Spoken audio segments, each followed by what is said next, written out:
Assalamualaikum warahmatullahi wabarakatuh. Selamat datang kawan-kawan semuanya di channel Riam Biru.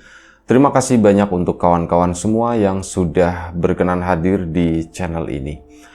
Kali ini ada satu cerita datang dari Mas Bowo di Pemalang. Mas Bowo menceritakan tentang pengalaman horor yang pernah dialami, kisaran mungkin sekitar tahun 2005. Jadi pada saat itu Mas Bowo masih SMA dan ya berteman begitu ya sama teman-teman di luar kampungnya, kenal di sekolahan tersebut. Awal-awal mereka tuh dari kelas 1, kelas 2 sampai nanti kelas 3-nya itu mereka masih satu kelas beberapa begitu ya, geng mereka itu. Nah, ini dari kelas 1 tidak pernah atau belum pernah yang namanya Mas Bowo main ke salah satu rumahnya, ke rumah salah satu kawannya, itu belum pernah. Baru sempat itu di sekitar kelas 2. Kelas 2 udah mulai agak berani dan udah mulai sering main-main, sering kayak gitulah, nongkrong-nongkrong dan sebagainya. Nah, di kelas 2 tersebut Mas Bowo itu ceritanya kepengin main gitu ya, ngobrol-ngobrol sama salah satu kawannya itu namanya Amri. Dan Mas Bowo nggak sendiri waktu itu, ada 2 orang lainnya. Nah, ini suatu siang itu ngobrol-ngobrol. Ri, rumahmu di mana sih? Oh, rumahku di daerah sini gitu ya. Mas Bowo sendiri nggak pernah ke daerah tersebut dan ya timbul rasa penasaran. Amri, pengen rasanya nginep di tempat kamu, katanya begitu. Ya udah, kalau mau nginep aja, nanti malam minggu katanya. Main-main aja nggak apa-apa kok, santai, kata si Mas Amri. Ya sudah. Nah, ini teman yang lain ternyata tahu rumahnya Mas Amri di mana gitu ya. Oh, rumahnya si Amri aku tahu, aku udah pernah ke sana. Ya wis yuk, nanti malam minggu janjian nginep di tempatnya Mas Amri, main di sana lah. Akhirnya, singkat cerita, malam minggu pun tiba. Dan sekitar jam 8 malam, Mas Bowo itu udah disamperin sama salah satu kawannya. Namanya anggap aja Edi gitu. Nah, si Edi nyamperin Bowo. Nah, Edi ini yang tahu rumahnya Amri itu posisinya di mana, desanya mana, lokasi tepatnya di mana. Karena si Edi itu udah beberapa kali main ke tempatnya si Amri.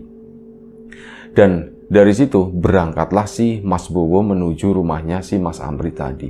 Ya, memang udah sebelumnya itu udah ada gambaran kalau rumahnya Amri itu daerah perkampungan atau daerah pedesaan begitu ya, daerah pinggiran yang memang untuk menuju ke rumahnya Mas Amri sendiri itu butuh perjalanan yang lumayan cukup jauh dan ngelewatinya itu udah area-area yang gelap, bukan area-area perkotaan yang rame sama bangunan kayak gitu tuh enggak.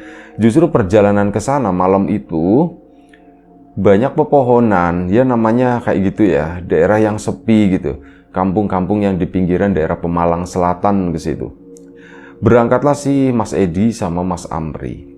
Mas Amri sama Mas Bowo berangkat ke sana, ya kayak gitu. Masih jauh nggak, Ed?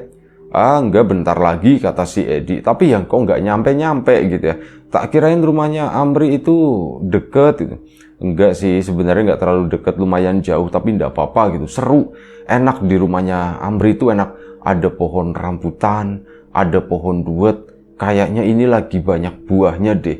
Aku juga sebenarnya sempat kepikiran pengen ke situ ngambilin buah-buahannya. Soalnya ibunya Amri juga baik. Kalau misal lagi banyak buah di sana, kita nggak usah ngambilin. Itu biasanya udah diambilin sama udah dipetikin gitu ya. Cuma kita tinggal makan, kita nggak kekurangan. Nah, dari situ dapat gambaran-gambaran dari Mas Edi betapa menyenangkannya kalau misal di rumahnya Mas Amri. Ya Mas Bowo pun makin tertarik begitu kan. Akhirnya apa? Singkat cerita, perjalanan itu lancar.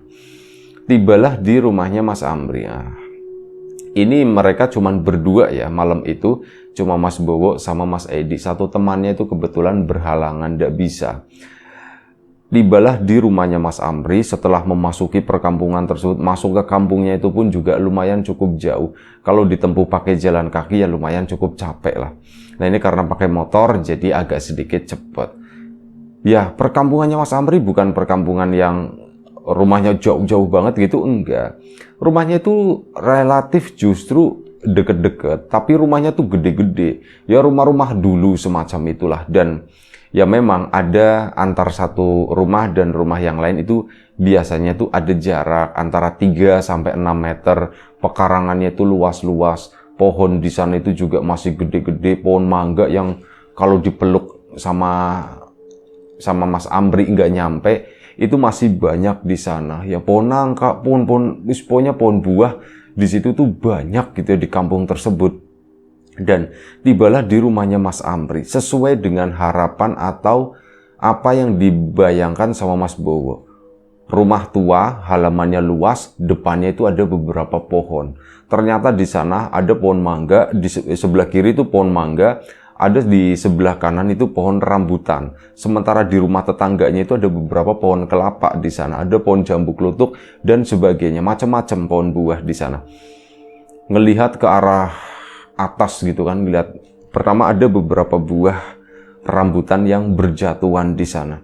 Loh, ini pohon rambutan gitu kan. Si Mas Bowo sendiri ngeliat ke atas. Oh, ini ternyata Mas Bowo itu baru melihat atau mungkin baru nyadar gitu ya. Kalau oh ini pohon rambutan seperti ini, baru ngelihat oh buah rambutan itu ternyata begitu bergerombol gitu ya, ngegerompol. Banyak banget di sana itu udah merah-merah. Rambutannya banyak banget, Iya, nanti tunggu aja. Paling juga ibunya si Amri udah nyiapin katanya begitu. Iya. Akhirnya apa sih Mas Edi pun si Mas Bowo sama Mas Edi berhenti. Rumah pintunya itu masih dibuka di sana. Itu keluarganya Mas Amri itu di dalam situ ya. Assalamualaikum gitu kan. Langsung keluar si Mas Amri. Datang juga katanya. Disusul sama ibunya. Ibunya kan sama Mas Edi udah kenal gitu ya. Wah, Edi gitu. Lah ini siapa lagi? Baru ngelihat ibu. Saya Bowo, Bu. Akhirnya berkenalan di sana. Oh, Bowo. Ya udah gitu kan kata si ibunya. Udah mau rambutan ndak kata si ibu. Gimana ya katanya, kata si Mas Edi. Ndak usah Bu, ndak usah, nanti ngambil sendiri aja. Ndak usah, ini juga ada kata si ibu, ada. Lagian malam-malam begini ndak boleh naik pohon rambutan. Mas Bowo kan nanya, emang kenapa Bu, ndak boleh Bu? Nanti digangguin sama penunggunya katanya. Bu, lah penunggunya siapa Bu? Itu ada yang jagain kuntilanak kata si ibunya Mas Amri. Mas Amri, kuntilanak apa Mak? Katanya udahlah. Gak ada kuntilanak, kata si Mas Amrinya begitu. Akhirnya diambilin rambutan sama ibunya Mas Amri, ya lumayan cukup banyak. Nanti kalau kurang bilang Amri itu di belakang masih banyak katanya. Tapi ya jangan kebanyakan juga, nanti mules kata si ibu. Ya wes, mereka pun duduk-duduk di teras di sana. Mas Amri pun cerita, ya maksudnya nanya-nanya ya si Mas Bowo, emang bener itu ada penunggunya kuntilanak? Jangan percaya katanya begitu. Tapi iya juga sih kata Mas Amri, loh emang gimana ceritanya? Ya kalau begini sih nggak kelihatan kata si Mas Amri, cuman kalau kata tetangga dari beberapa pengalaman ya nggak semuanya, tapi ada 1-2 kata Mas Amri. Katanya kalau misal malam-malam terus ngambil rambutan naik ke atas sana, nanti di atas bakal ada yang nemenin katanya begitu. Maksudnya kuntilanak itu tiba-tiba di situ. Iya, tiba-tiba itu nongol aja. Itu nemenin di sana. Kayak gitu. Ya cuman ngeliatin gitu doang, nanti ketawa atau apa. Sesekali itu katanya ada yang sampai dipegang gitu. Ya akhirnya pada ketakutan gitu kan. Ya ceritanya tuh seperti itu. Tapi ya enggak tahu bener enggaknya kata si Mas. Kamu sendiri enggak pernah ngalamin? Aku ngalamin sih enggak. Cuman kalau ngelihat pernah kata si Mas Rambi. Ngelihat? Kamu ngelihat itu? Di atas sana. Iya, aku pernah ngeliat waktu itu masih SD aja rambutan itu pohon udah segini kata si Mas Amri. Ya segini-gini aja gitu ya, udah besar. Itu ceritanya ya malam-malam lah aku habis main sama anak-anak musola. Dan waktu itu pulang udah tahu jam 8 atau jam 9 malam. Lagi berbuah begini. Terus aku pulang itu pas sampai di sana tuh nunjuk di area pelatarannya itu. Pas aku sampai di situ, aku berhenti. Kok pohon rambutan tepluk pada jatuh gitu pikirnya. Apa sih gitu? Pas aku ngeliat ke atas, ya itu aku ngeliat kayak karung beras di sana. Itu ada putih-putih di situ. Ini apa sih? Apa ada orang yang ngambilin rambutan malam-malam terus itu bawa karungnya atau gimana? Aku kan jadi ke bawah pohon rambutan tersebut. Aku ngecek pas ngeliat ke atas. Lah ini kok kayak orang gitu kata si Mas Amri. kok bentuknya kayak orang, kayak mbak-mbak. Nah di situ aku baru nyadar, ternyata memang ada rambutnya, ada kepalanya, mukanya tuh putih semua, kata si Mas Amri. Mukanya putih semua, roknya tuh lebar, karungnya tuh besar. Dan kata si Mas Amri, nggak berakhir di situ. Aku itu mau dikencingin, udah dikencingin, cuman aku nggak kena. Jadi tiba-tiba dari atas itu cur gitu, kacak. Ada yang jatuh ke bawah gitu kan. Aku langsung minggir gitu kan. Dan baunya gimana? Nanya kan si Mas Bowo. Ya aku nggak tahu masalah baunya. Aku langsung lari ke situ. Mak. Aku karena belum tahu, kata Mas Amri. Aku waktu itu belum ngerti. Mak, di atas itu mak ada mbak-mbak rambutnya panjang kencing mak gitu kan. Masuk kata si emaknya begitu. Langsung disuruh masuk. Mak, itu siapa sih mak, malam-malam kok itu ngambilin rambutan, kata situ. Itu bukan mbak-mbak, itu bukan orang. Terus apa mak? Itu kuntilanak. Oh itu mak yang namanya kuntilanak. Iya itu kuntilanak gitu. Udah biarin aja gitu. Lain kali pulangnya jangan malam-malam. Terus udah nggak usah deket-deket pohon rambutan, kata si maknya. Masih kecil, kata si maknya. Malah diomelin si Mas Amri waktu itu. Ya sudah, dari sana setelah mengalami kejadian tersebut, Mas Amri pun otomatis jadi takut ya, ngelewatin pohon rambutan depan rumah sendiri. Kalau misal pulang malam, ya masih jam 8 malam, masih banyak orang. Tapi orangnya lumayan cukup berjarak, misalkan 10-20 meter di sebelah rumahnya.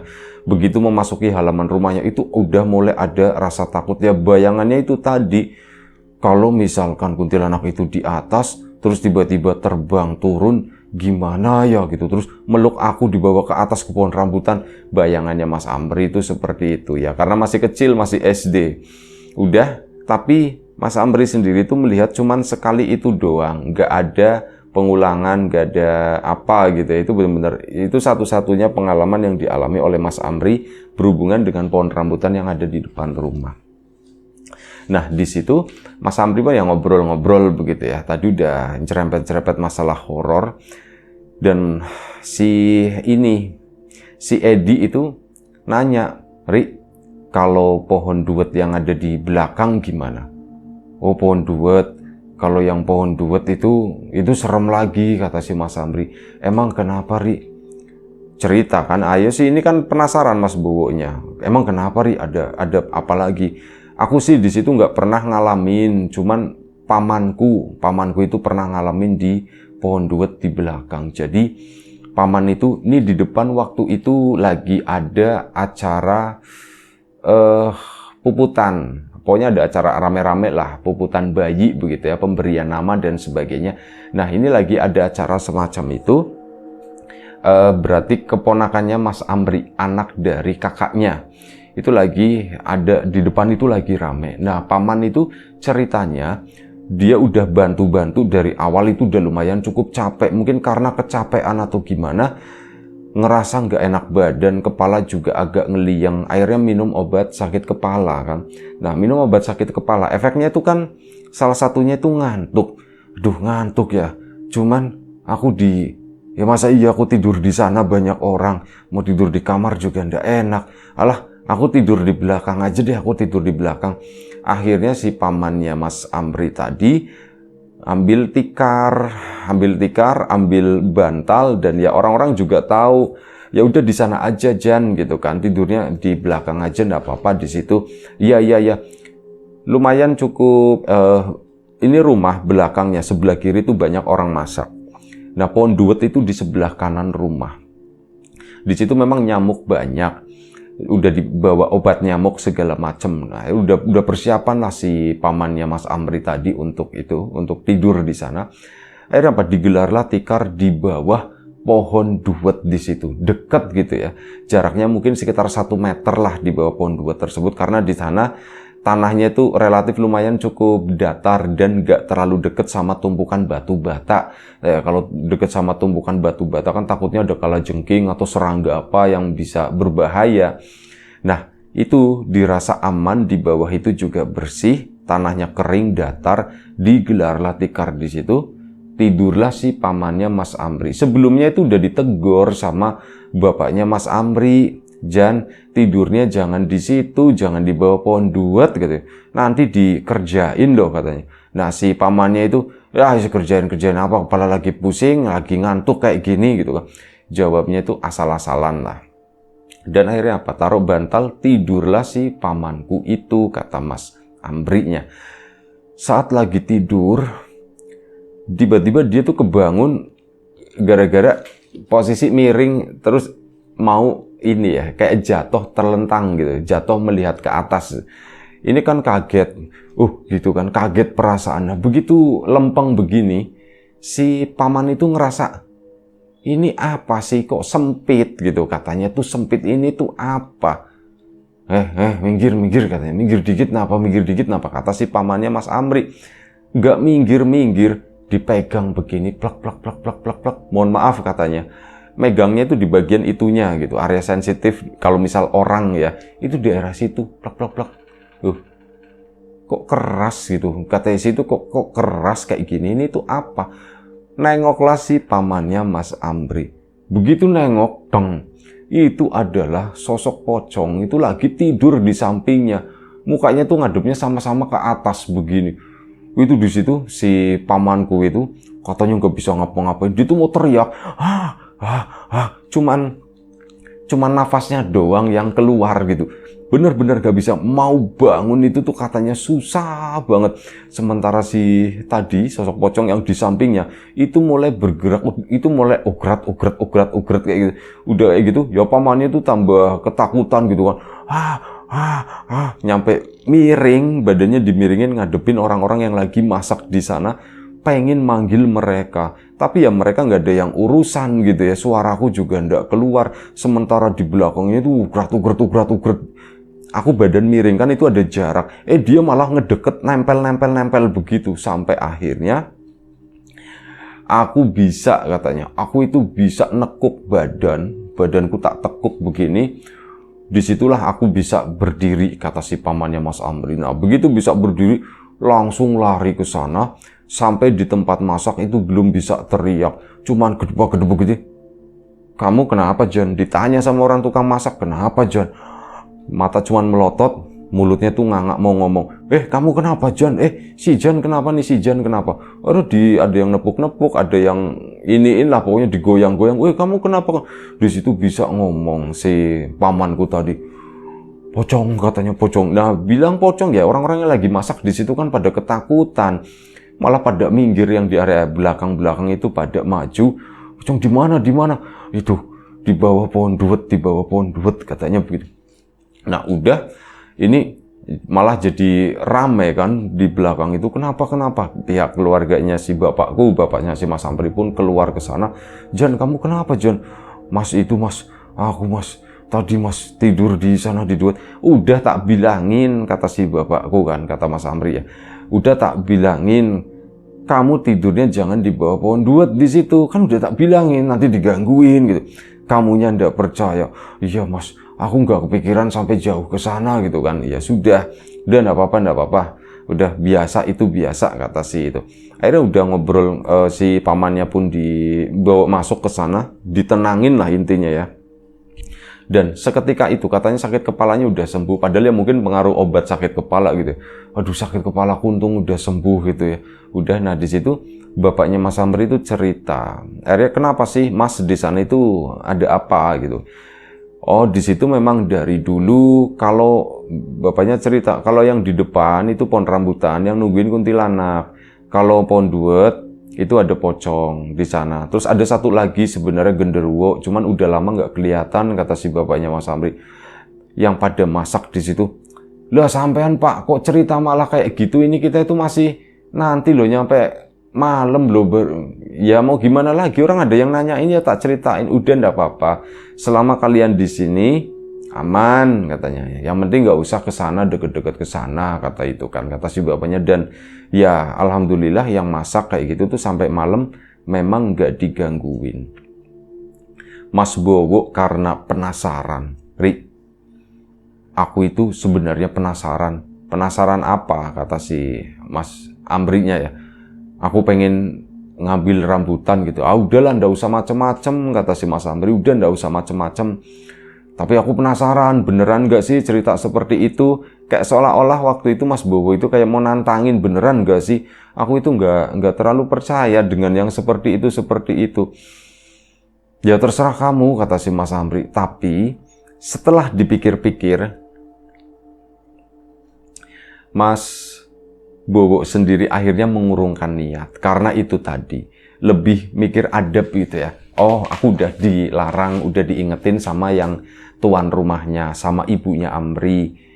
Jangan malam-malam kayak gitu, nanti digangguin atau dan sebagainya. Jadi niatan tersebut pun dibatalkan karena itu tadi pertimbangan, iyalah aku udah enak ya, nanti dikiranya sosokan, nanti dikiranya sombong atau gimana. Tapi sebenarnya kalau misal ditantangin, aku berani kok naik ke atas, kata si Mas Bowonya. Si Edi yang jeletuk, "Wo, kamu sih berani naik ke atas, Wo. Masalahnya adalah emang kamu bisa naik ke atas." Di situ Mas Bowo baru nyadar. Iya juga ya, Ed ya. Jadi Mas Bowo itu badannya, mohon maaf ya, itu gendut gitu. Badannya tuh gendut. Iya juga ya, Bu. Ya gimana aku cara naiknya ya? Ya itu dia pikirin dulu gimana cara naiknya. Bukan masalah berani dan gak beraninya gitu kan. Udah malam itu mereka ngobrol-ngobrol. Sampai kurang lebih sekitar jam 11 malam. Setengah 12 lebih tepatnya. Setengah 12 itu tiba-tiba suasana di teras sana, di depan sana, itu jadi sepi banget. Sebelumnya tetangganya Mas Amri itu ada beberapa orang juga yang begadang di situ kan. Jadi ada suara-suara. Nah, ini orang-orang bapak-bapak yang begadang di sana itu udah pada pulang. Suasana jadi sepi banget, bener-bener sepi nyenyet. Apalagi ada momen di mana semua itu kompak terdiam. Kadang kan begitu ya, saat kita lagi ngumpul-ngumpul, tiba-tiba bener-bener lengang, nggak ada suara apapun. Dan ya mereka sama-sama nyadarin gitu, kok sepi banget ya. Si Mas Bowo juga ngerasain hal itu. Iya Ria, kok sepi banget ya Ria. Ya nggak apa-apa. Yuk cari tema lagi, cari tema. Mereka ya cari, kan ada momen juga itu beberapa saat untuk nyari ini obrolan apa ya selanjutnya. Belum ketemu selama beberapa detik, tiba-tiba kesunyian tersebut itu dipecahkan oleh suara rambutan yang jatuh. Tepluk gitu kan. Tepluk, ada 2 yang jatuh. Si Mas Bowo kan nengok, rambutan jatuh katanya. Kata si Edi, jangan ngelihat ke atas. Padahal Mas Edi itu iseng gitu ya, jangan ngelihat ke atas. Apalagi Mas Edi itu duduknya ngebelakangin pohon rambutan tersebut. Jangan ngelihat ke atas, Wo. Iya, katanya begitu kan. Ya udah, mereka ngobrol dan mereka tuh belum ada ide sama sekali. Jadi masih sama-sama terdiam. Jatuh lagi, teplak-tepluk buah rambutan tadi. Sampai akhirnya Mas Bowo kan penasaran, dia pun nengok. Begitu nengok ke atas, di situ beneran untuk pertama kalinya Mas Bowo itu melihat, meskipun tidak jelas ya karena ketutup dedaunan ya, tapi di atas sana beneran ada ya mirip kayak karung beras, warnanya putih. Dan samar-samar itu memang membentuk satu ya kayak badan yang pakaiannya tuh kedombrongan gitu, pakaian lebar. Ada sosok perempuan, rambutnya tuh panjang banget di sana. Rambutnya juga awut-awutan, gak jelas kata situ ya. Amri itu di atas, Amri. Ya sudah, yuk masuk kata si Mas Amri. Yuk masuk di ruang tamu aja, jangan di sini. Iya, yuk angkatin semuanya. Akhirnya minuman yang rambutan tadi sisa habis dimakan dan sebagainya, sajian-sajian diangkatin, tikar pun dipindah ke ruang tamu. Saat dipindah ke ruang tamu di sana, udah mulai tenang. Mas Amrinya juga udah tenang aja di sini sih, nggak apa-apa gitu. Dan lagian si itu juga nggak ngeganggu kok, dia cuma nangkring di atas sana aja, kata si Mas Amrinya. Itu kayaknya yang aku lihat saat waktu aku masih SD. Itu masih sama, masih tinggal di situ, kata si Mas Amri. Udah jangan bahas itu. Dan akhirnya mereka kan rencananya sebenarnya nggak beneran mau menginap gitu ya, dan terpaksa harus menginap. Jam 12 malam ya mereka nggak berani pulang gitu. Aduh, ini gimana keluarnya, atau itu buat keluar aja itu udah takut karena di depan itu Mas Bowo sendiri itu udah melihat ya. Dan akhirnya mereka pun coba untuk tidur sekitar jam 12:30 pagi, udah capek, udah rebah-rebahan begitu kan. Mereka pun akhirnya merebahkan diri di sana dan mulai terdengar ada suara cekikak. Ini dari arah depan rumahnya si Mas Amri. Dan Mas Bowo, Mas Amri, termasuk Mas Edi itu meyakini suara itu datangnya dari kuntilanak yang ada di rambutan tersebut. Ya itu aja sih. Dan akhirnya malam itu mereka pun tertidur baik-baik aja, nggak ada gangguan apapun. Keesokan paginya baru mereka pulang sekitar jam 8 pagi. Setelah sarapan dan sebagainya gitu. Mau pulang pagi-pagi itu nggak boleh. Nanti tunggu sarapan dulu. Tunggu emak lagi masak katanya. Akhirnya dimasakin sama emaknya Mas Amri.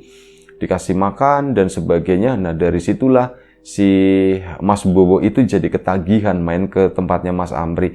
Tentu saja sama si Mas Edi tadi. Ya itulah satu cerita yang mungkin nggak terlalu panjang, tapi semoga nggak terlalu panjang dan ringan gitu ya. Semoga tetap bisa menghibur kawan-kawan semuanya. Terutama yang malam ini mau beristirahat atau nontonnya udah pagi, mau beraktivitas, sedang beraktivitas, atau ya sedang melakukan apapun, selamat melanjutkan kegiatannya. Terima kasih banyak untuk kawan-kawan semua yang udah kasih support, udah kasih dukungan dalam bentuk apapun itu. Kawan-kawan subscriber, kawan-kawan membership, kawan-kawan yang udah kasih support dalam bentuk super thanks ke Riam Biru, terima kasih banyak semuanya. Kawan-kawan yang udah ngasih like, udah nge-share ke yang lainnya, kawan-kawan yang udah ninggalin komentar, juga terima kasih banyak. Mohon maaf kalau misalnya ada keterlambatan dalam membalas komentar, karena memang dari sisi YouTube-nya seperti ada error-error gitu. Kami pun butuh penyesuaian dan lumayan cukup membingungkan gitu. Itu aja. Semoga semua kebaikan-kebaikan kawan-kawan semuanya nanti dikembalikan lagi ke kawan-kawan semua menjadi sesuatu yang lebih besar, sesuatu yang lebih berarti, sesuatu yang lebih bermanfaat lagi nantinya. Doa terbaik dari kami untuk kawan-kawan semua, semoga selalu diberi kemudahan dalam hal apapun, termasuk kemudahan dalam hal rizki, yang sakit segera diberi kesembuhan, yang sehat tetap dijaga kesehatannya. Baik, sampai jumpa di episode selanjutnya Riam Biru, jaga kesehatan kawan-kawan semuanya. Sekali lagi terima kasih banyak. Assalamualaikum warahmatullahi wabarakatuh.